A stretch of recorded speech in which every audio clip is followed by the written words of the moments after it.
Saludos, mi nombre es David Silva y estudio en el segundo año de bachillerato en la unidad educativa Sarán, en Quito, Ecuador, y vengo a presentarles mi proyecto para la Infomatrix 2021, al que he llamado País de Fantasía.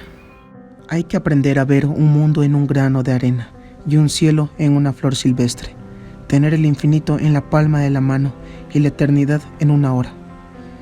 Pareciera que el poeta británico William Blake se inspiró en el Ecuador para escribir estos hermosos versos, porque nuestro país es así de maravilloso. ¿En qué otro lugar se puede pasar del frío glacial al calor de la selva en un solo día? Solo en Ecuador. Por eso, País de Fantasía es una animación que revela la esencia de la naturaleza ecuatoriana, ya que muestra cómo en ella interactúan las diferentes regiones para formar un solo lugar, lleno de contrastes, reinos que se integran en un todo maravilloso, representado por aquel ser alado y fantástico en la parte central. ¿Y por qué es un insecto? Para demostrar la importancia de lo pequeño.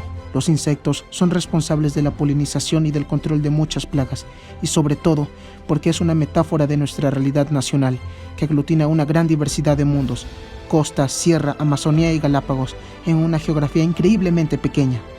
Por todo esto, País de Fantasía no solo busca generar la conciencia de lo maravilloso que es el Ecuador, sino también de la necesidad de cuidarlo.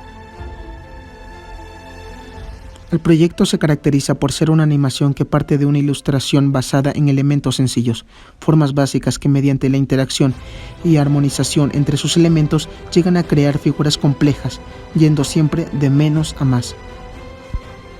De esta manera se trata de fijar en la mente del que observa los fuertes lazos que unen a los elementos de la naturaleza, seres bióticos y abióticos, y a su vez evidenciar el hecho de que al Ecuador lo forman sus distintas regiones y de que el agua, el suelo y el aire forman parte de un todo más grande e interconectado que es la naturaleza ecuatoriana a la que debemos cuidar.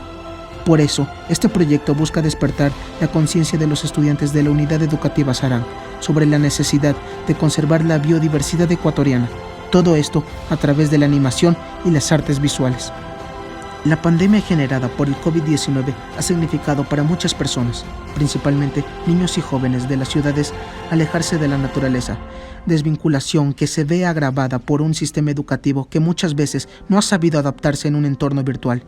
Por eso es tan necesaria esta propuesta, porque nos recuerda lo maravilloso de la naturaleza y de nuestro país con un lenguaje muy elocuente en el contexto de la virtualidad en que nos desenvolvemos, la animación. Para que en un futuro el Ecuador siga siendo el refugio de la vida y la diversidad. País de Fantasía es un llamado a cuidar este gran tesoro que se llama Ecuador. Muchas gracias.